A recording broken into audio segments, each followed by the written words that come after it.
南投县新义乡神木村嘅开放日，基本做得讲嘅一贴片，因政府采来做清厂里出来嘅村民，因为父母差转到山科技开发，故作神木国小贴片由高总统先生，去托南投市永久屋举行简单嘅开放仪式。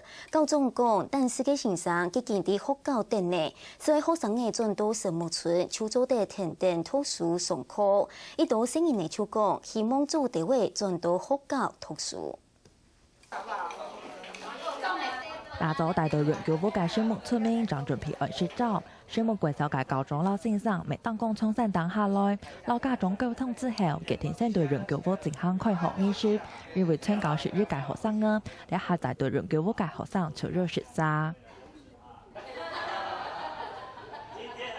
今天本来是开学，那我们所有老师已经在山上准备好迎接各位小朋友。不过小朋友因为还不方便进去所以我们跟主任跟家长会长、副会长，我们就来到这边来做一个简单的开幕的仪式。我们陆陆续续在中午如果气候好，我们陆续就会回到我们的神木国小让小朋友能够正常的开始上课。有啲小朋友雖然聽人提議黑山平難，不過大家先關到上屆都係係山當快樂嘅生法。家長咪講，認為所有嘅生法來年都啲山當，所以咪外家都有進步下。